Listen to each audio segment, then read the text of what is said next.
Leading Ideas Talks podcast is brought to you by the Lewis Center for Church Leadership of Wesley Theological Seminary in Washington, D.C. Subscribe free to our weekly e-newsletter, Leading Ideas, at churchleadership.com/leadingideas. Leading Ideas Talks is also brought to you by the book Sustaining While Disrupting, The Challenge of Congregational Innovation. Authors Douglas Poe and Lovett Weems offer church leaders insights on practical skills for two crucial tasks. First, to sustain and strengthen foundational elements of the churches they serve, and second, to guide the critical innovation required to address a context vastly different from the one that current assumptions and behaviors fit. Learn more and order now at churchleadership.com/books. And remember, to stay up to date with the latest church leadership strategies and information, please like and subscribe to this channel and click the bell icon to get updates for new videos. What if congregational change didn't focus on setting goals or planning new programs?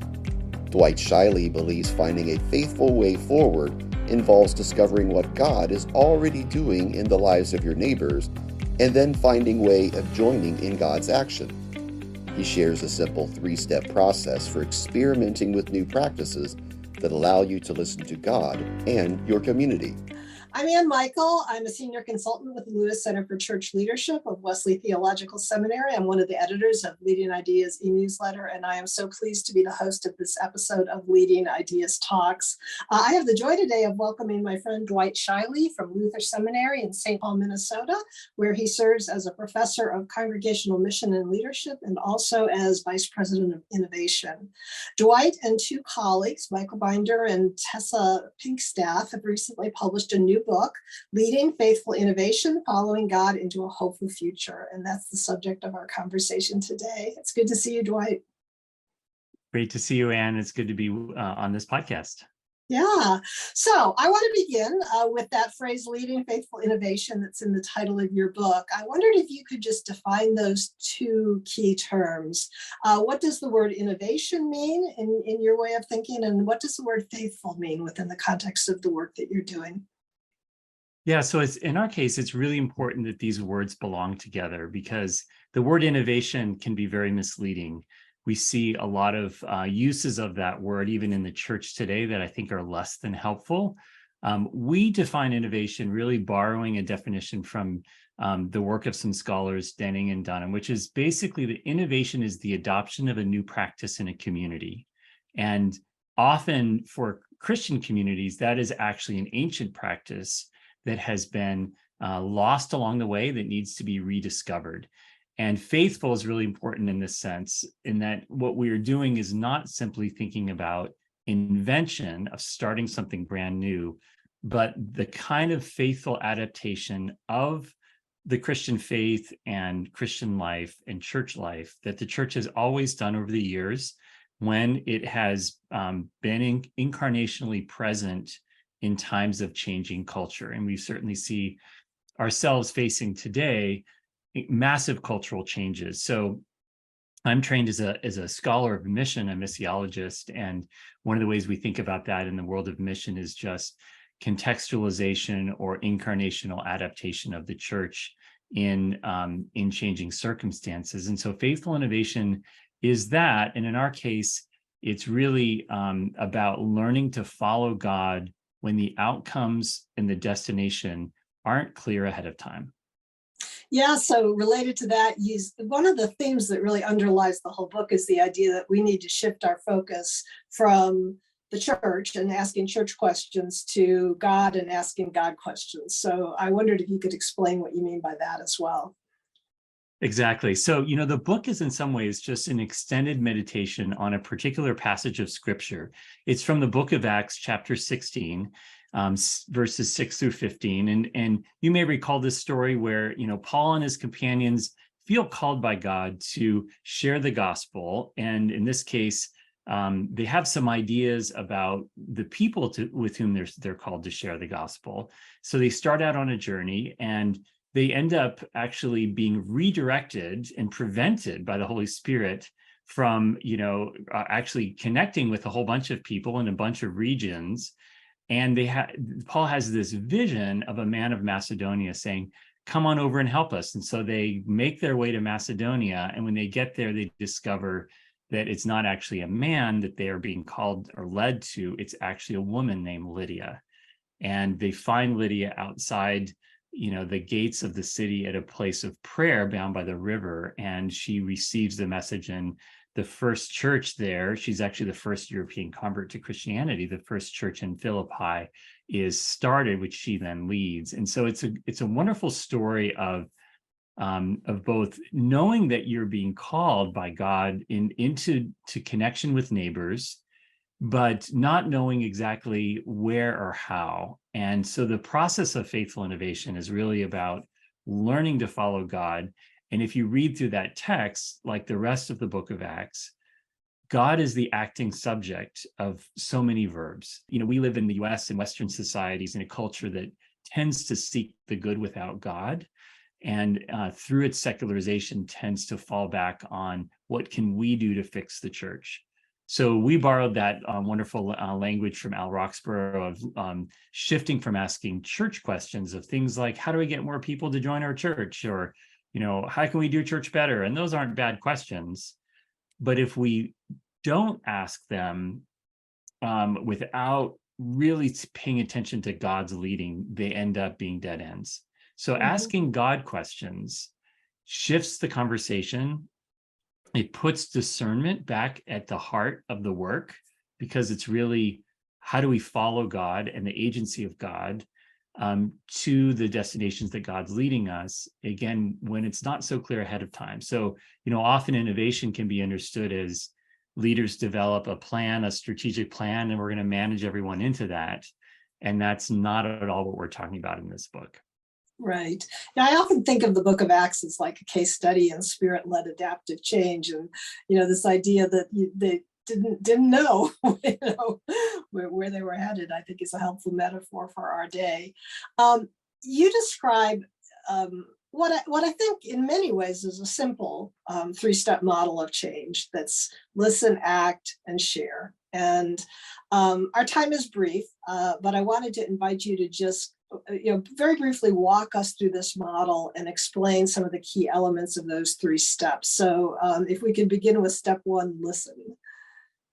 Yeah. So, listening is so important. In the case of this process, it's beginning with listening to God and listening to God together in community through Scripture. So we have a series of simple practices that we discuss in the book that are really designed to build our capacity to pay attention to God. So for congregations taking this journey, it means beginning with an initial practice called dwelling in the Word, which is a simple way of listening to Scripture and community rooted in ancient traditions of the church.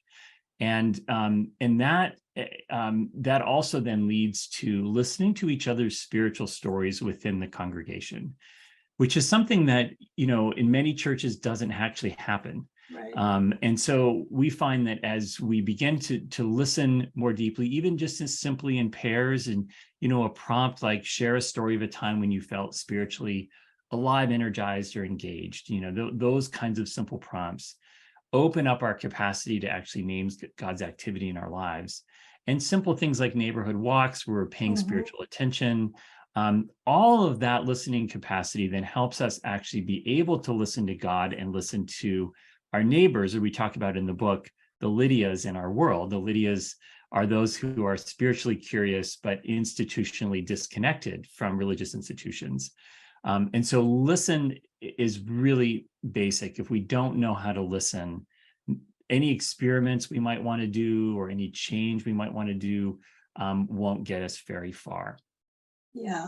So then step 2 is act, but I think it's act in a different way than churches often think about, because often I think when churches think about taking action, they're thinking about, instituting a new program or a plan. But when you talk about act, you're talking about action learning experiments. So what does that mean? And maybe could you give a little example of what that involves? So in the book, we talk about behaving our way into new ways of thinking and believing. And so you do that through simple action experiments, action learning experiments that we reflect upon. And these experiments are just new behaviors that we recommend being very small and inexpensive, either like no budget or very low budget, that have to do with investing presence and relationship in neighborhood spaces to join with what God's doing in those spaces, or to meet the Lydias, if you will, of our neighborhoods. And so these could be very simple things. I mean, an example that one church developed in Chattanooga, Tennessee, was just putting out a table with some strips of cloth and inviting their neighbors to write prayers on the strips of cloth, and then they put them up on a construction fence that was there.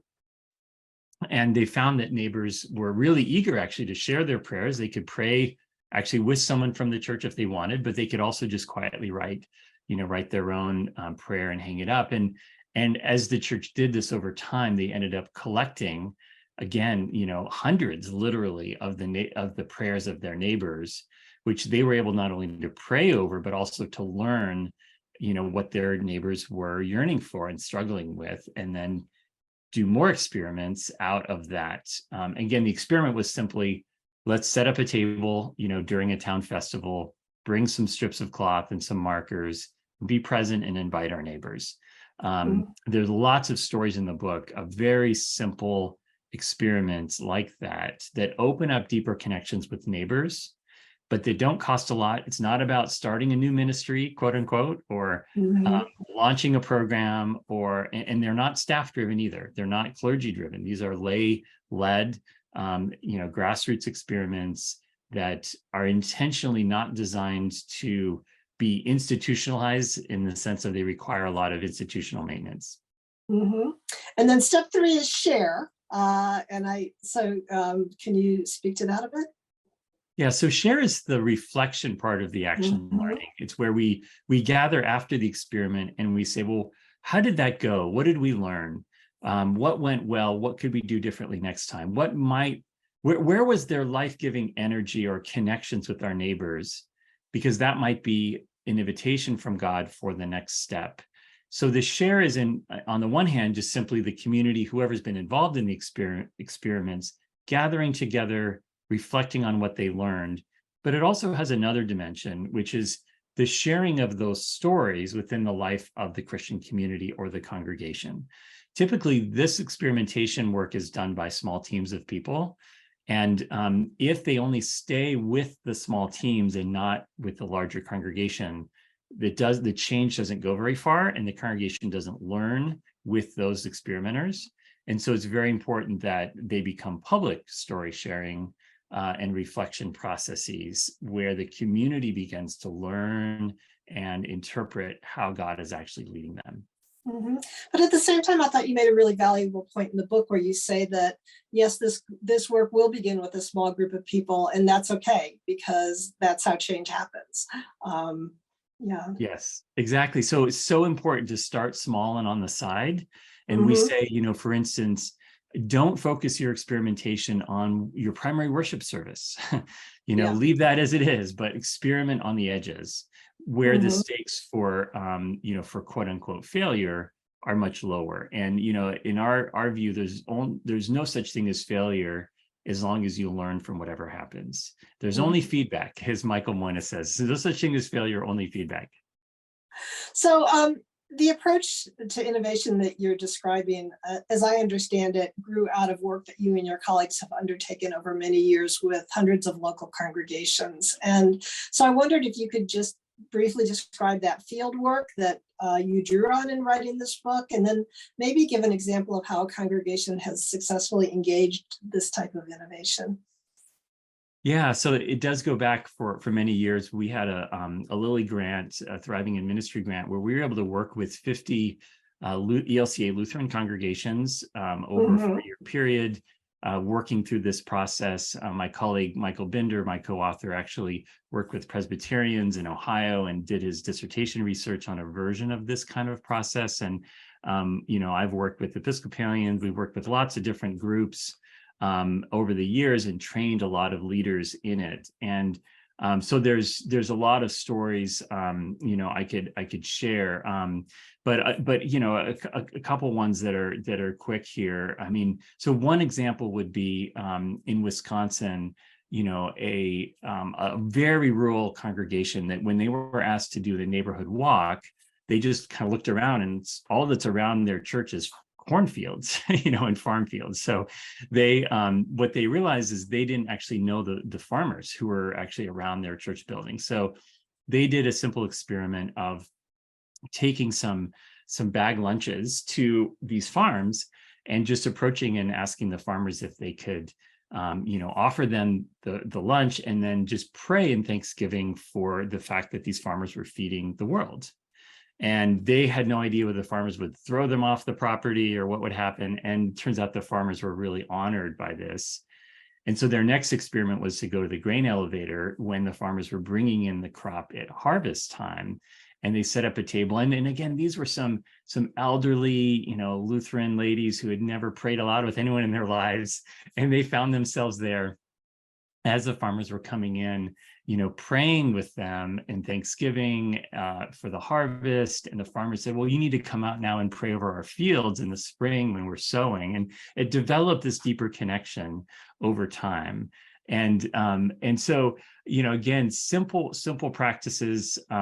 Another group of what's in the Lutheran congregation called Women of the ELCA, the Welka group, which is sort of the ladies, auxiliary guild, which was mostly, more mature ladies, and had a hard time getting younger women to join. And one of their experiments was, they began with a church question, which was, how do we get younger women to join our Welka group? And they kept being frustrated about that. And then they reframed it to a God question, which was, what might God be up to in the lives of the younger families, particularly the younger women, and then how might we join in? And so their experiment was to begin to actually listen to the younger women and they asked them, well, so what are the times that you find particularly spiritually meaningful in your families? And they learned that was at mealtime, and it was also at bedtime when they were putting their children to sleep. So their experiment was to develop some resources for the families to actually have simple prayer and spiritual conversations at meal times. And then they created prayer bears, which were these teddy bears that they sewed pockets on, and they made these little prayers that the children could sort of pull out at bedtime, and mom or dad could read to them. And it became this whole way to go from frustration, people won't join our group, to joining into where God was actually active already in the lives of those families. Yeah, that's a beautiful story. I really appreciated that in the book too. You mentioned a minute ago the idea that these experiments are happening on the peripheral edges of the church, intended to be largely lay-led. I think the book does envision, or perhaps maybe names, a changing paradigm of leadership in the church. You talk about the idea of everyday disciples being at the forefront of engaging neighbors in this process of listening, acting, and sharing. And so I'm wondering then, what is the role of a clergy leader in this three-step innovation process? Yeah, so in the book, we talk about a paradigm shift that we think the church should be making from what we talk about as a performative model of ministry, which we've inherited. In many ways, it goes along with the kind of voluntary association model of congregation, which has been predominant in the last couple hundred years in American society. And with that, a professional model of ministry where again, theological knowledge kind of gets specialized and professionalized in the hands of the experts, of clergy and other formally trained leaders. And so thus the result then is that the expectation is people expect clergy to perform the faith for people, to be the ones to pray, to read the Bible, to do the evangelizing. You bring the people into our church. Right. And there's a kind of social contract, I think, in many congregations where what's expected actually of what we call everyday disciples, or just lay people or regular members of the congregation, is primarily to support the congregation institutionally, through committee service and prayers and things like that. and giving, rather than actually to grow as mature disciples who can live out their faith in daily life. And so this process is a way to shift that. And the role of clergy here is to walk alongside, to encourage, to give permission, to ask theological questions, and to equip people for this work. And so what we talk about it is almost like serving as a group spiritual director. If you're a clergy person, it's wondering with the community, well, where do you see God active in these experiments? Or how might God be leading us? But not to be the one who has to manage the process, or do it all herself or himself. And that's because our experience is that most clergy that we know right now are pretty depleted and already have more than enough to do, and they don't need one more thing on their plate. But they are trained theologically and have that great, knowledge of the tradition to be able to ask good God questions and to help the community faithfully answer those in light of scripture and tradition and its experience. Yeah, well, I certainly appreciate your emphasis on lay leadership in this approach. And I think maybe in the book you talked about how the leader of this process, I guess it could be a clergy or a lay person, one of the tasks of the leader is to really serve as an interpreter of what the experience is and what these different listening exercises and sharing, how creating a narrative around what that means, but also being a cheerleader, because this can be really hard, right?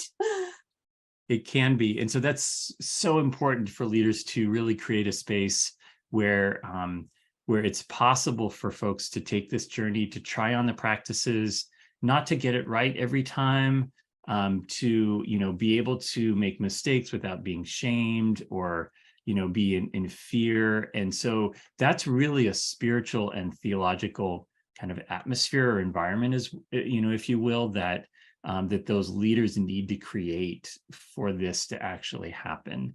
And I've seen it so powerfully when leaders make that shift, where they realize they don't need to do it all themselves, and they can step back and actually let the whole people of God lead, and also then let the neighborhood lead.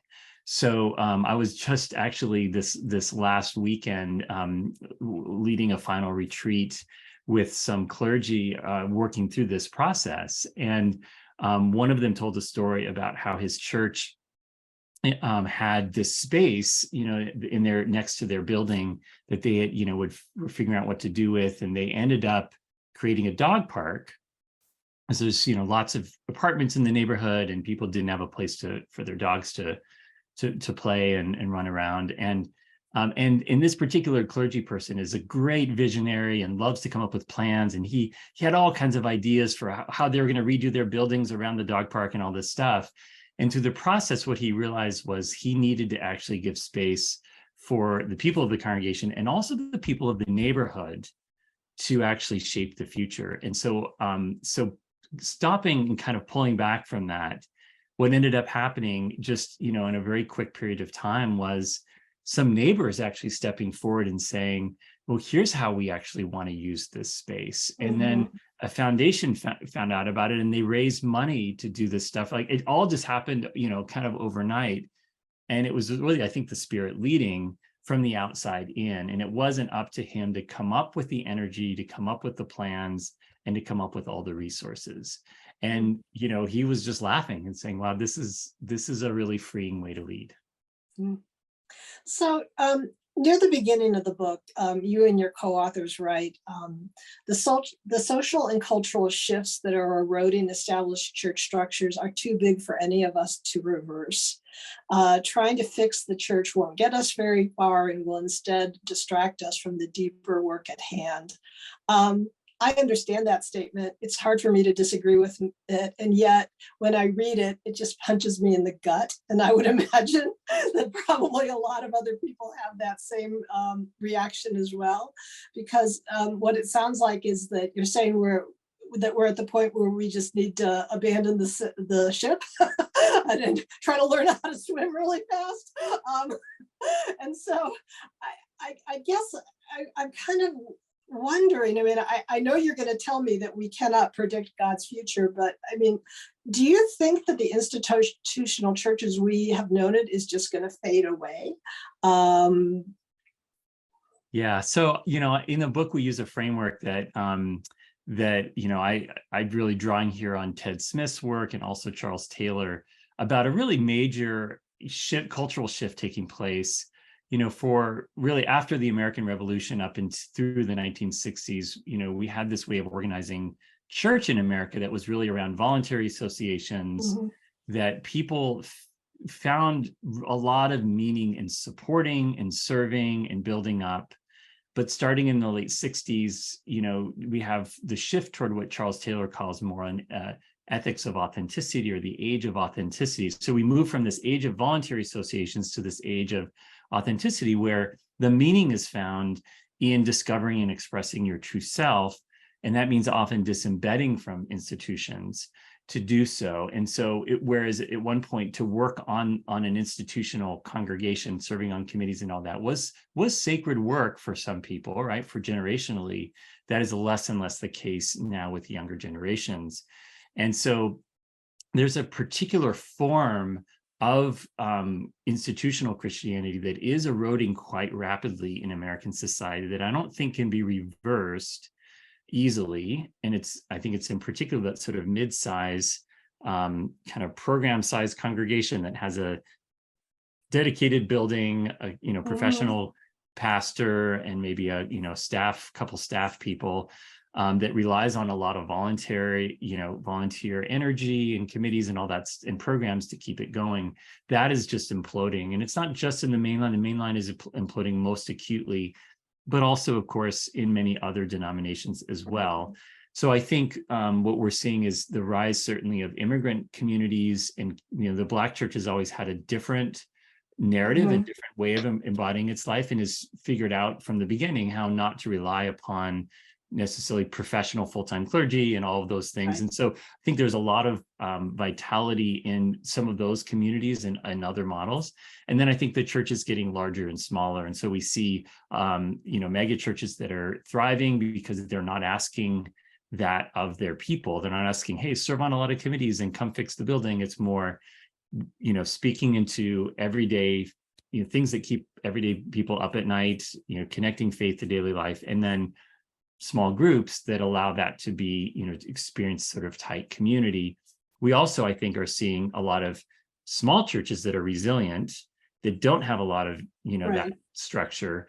Or I think more and more in the future, it will be micro churches, whether it be things like fresh expressions of church, or whether it be networks of house churches, other forms of micro communities that are much more contextualized, if you will, for how and where people live today. Where, again, the primary ask isn't support the institution. It's really more, I want to help you discover authentic life and human flourishing and faith in a way that is that fits with that age of authenticity. And the age of authenticity is problematic on all kinds of theological grounds. I mean, and we could say a lot about that. I mean, I have all kinds of reservations at it. Just as the age of association was often very hierarchical and patriarchal and exclusive, right? So the church, and before that, the state church, which has its own problems too. So, the church always evolves. But I do think that the more we try to retrieve or extend the life of that voluntary association model of church in the age of authenticity, the returns are going to be diminishing, because on a basic level, it can't be retrieved in most cases as it's often been inherited.